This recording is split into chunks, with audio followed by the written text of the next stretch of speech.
കൊല്ലം തീരത്തടിഞ്ഞ കണ്ടെയ്നറുകൾ വീണ്ടെടുത്തു തുടങ്ങി. കൊല്ലം പുലിമുട്ടിന് സമീപത്ത് ഒഴുകി നടന്ന കണ്ടെയ്നറാണ് കൊല്ലം തുറമുഖത്തേക്ക് എത്തിക്കുന്നത്. ശക്തികുളങ്ങരയിൽ കൊല്ലം ജില്ലാ കളക്ടറുടെ നേതൃത്വത്തിലുള്ള സംഘം സന്ദർശനം നടത്തുകയും ചെയ്തിരുന്നു. രാജ്കുമാർ തയ്യാറാക്കിയ റിപ്പോർട്ട് കാണാം.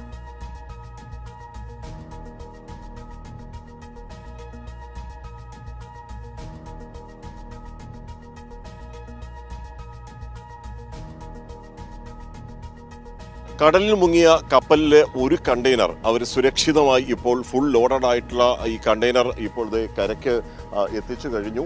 ഇവർ രക്ഷകൻ എന്ന് പറയുന്ന ബോട്ട്, അത് മുതലപ്പുഴയിലെ ബോട്ടാണ്. അവരാണ് ഇവർക്ക് വേണ്ടി, ഇതിൻ്റെ ഷിപ്പിംഗ് കമ്പനിക്ക് വേണ്ടി ഇപ്പോൾ ഇത് വീണ്ടെടുക്കാൻ തയ്യാറായത്. ആ കരാറിൻ്റെ ആദ്യഘട്ടത്തിൽ ഒരെണ്ണം ഈ കടലിൽ ഒഴുകി നടന്നതാണ് ഇപ്പോൾ വീണ്ടെടുത്തിരിക്കുന്നത്.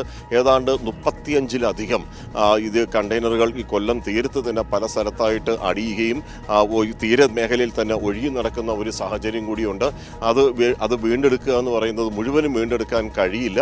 അത് ഒന്ന്. രണ്ടാമത്തെ കാര്യം, ഇതിൽ ഇപ്പോൾ ഈ തീരത്ത് അടിഞ്ഞിരിക്കുന്ന കണ്ടെയ്നറുകൾ മുഴുവനും ഈ കടലിലേക്ക് വലിച്ച് കൊല്ലം പോർട്ടിലേക്ക് എത്തിക്കാൻ വേണ്ടി ഒരു ശ്രമം നടത്തിയെങ്കിലും അതിന് ഇപ്പോഴത്തെ കടൽ പ്രക്ഷുബ്ധമായ ഒരു സാഹചര്യത്തിൽ അതിന് കഴിയില്ല എന്നുള്ളൊരു സാഹചര്യത്തിൽ അത് ഇനി കരയിൽ വെച്ച് തന്നെ അത് ക്രെയിൻ ഉപയോഗിച്ച് കരയിലേക്ക് വലിച്ചു കയറ്റി അത് അവിടെ വെച്ച് തന്നെ ഈ മറ്റേ ഗ്യാസ് കട്ടർ ഉപയോഗിച്ചുകൊണ്ട് അതെല്ലാം വേർപിരിച്ച് അതൊരു സ്ക്രാപ്പ് രൂപത്തിലേക്ക് മാറ്റാനുള്ള ഒരു നീക്കമാണ് ഇപ്പോൾ നടക്കുന്നത്.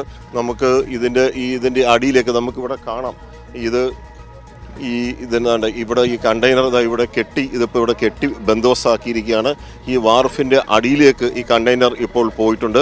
സുരക്ഷിതമായി അത് മറ്റു സ്ഥലത്തേക്ക് പോകാതിരിക്കാൻ വേണ്ടിയാണ് ഈ നീക്കം നടന്നത്. നിങ്ങൾ എന്തോളം പാടായിരുന്നു ഇത്? അത്യാവശ്യം പാടുണ്ടായിരുന്നു. വളരെ പാടുപെട്ടാണ്. കാരണം ഇപ്പോഴത്തെ ആയിപ്പിന് കടൽ നല്ല രീതിയിലുണ്ട്. ഇപ്പോൾ ചുണ്ട് കണ്ടാൽ അറിയാം, ഇതിലടിച്ച് പൊട്ടിയതാണ്. നല്ല റഫാണ് കടൽ, നല്ല റഫായിട്ട് കിടക്കുന്നു. വിചാരിച്ചതിനെക്കാട്ടി പാടായിട്ട് കിടക്കണം. നമ്മൾ എടുത്തതിന് ശേഷം പയ്യെ മാത്രമാണ് നമുക്ക് ഇങ്ങോട്ട് വരാൻ വേണ്ടി പറ്റുന്നത്. ഒറ്റ സ്പീഡ് തള്ളി വരാൻ വേണ്ടി പറ്റുന്നില്ല.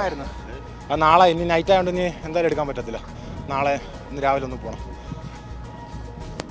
ഇനി ഇപ്പോഴും ഇവരുടെ ഒരു ഇതനുസരിച്ചാണെങ്കിൽ കടലിൽ ഇനിയും ഇതുപോലത്തെ കണ്ടെയ്നറുകൾ ഒഴുകി നടക്കുന്ന ഒരു സാഹചര്യം കൂടിയുണ്ട്. കസ്റ്റംസ് ഉദ്യോഗസ്ഥർ ഉൾപ്പെടെ സ്ഥലത്ത് എത്തിച്ചേർന്നിട്ടുണ്ട്. ഈ കണ്ടെയ്നറിനുള്ളിൽ എന്താണെന്നുള്ളതിനെ സംബന്ധിച്ച് ഇപ്പോഴും വ്യക്തതയില്ല. അവരത് പരിശോധന തുടരുകയാണ്. ഞാൻ നേരത്തെ സൂചിപ്പിച്ചതുപോലെ 35-അധികം കണ്ടെയ്നറുകളാണ് ഇപ്പോൾ തീരത്ത്.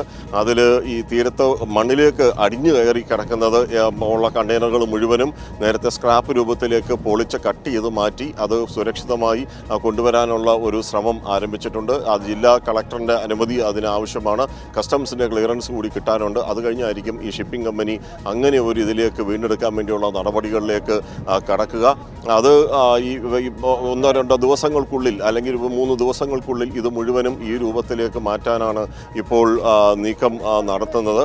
നിലവിൽ ഇപ്പോൾ ഒരു കണ്ടെയ്നർ അവർക്ക് പ്രതീക്ഷിച്ച പോലെ തന്നെ സുരക്ഷിതമായി ഇവിടെ എത്തിക്കാൻ കഴിഞ്ഞു. ഇത് ഒരു തീവ്രമായ ഒരു ശ്രമം നടത്തിക്കൊണ്ട് ജീവൻ പണയം വെച്ച് തന്നെയാണ് മത്സ്യത്തൊഴിലാളികൾ, അതും മുതലപ്പുഴയിൽ നിന്നുള്ള എത്തിയ മത്സ്യത്തൊഴിലാളികൾ അവരുടെ ബോട്ടിൽ പോയി ഇത് കെട്ടിവലിച്ച് ഇങ്ങോട്ടേക്ക് കൊണ്ടുവന്നത്. ശരി, രാജ്കുമാറാണ് വിവരങ്ങൾ നൽകിയത്.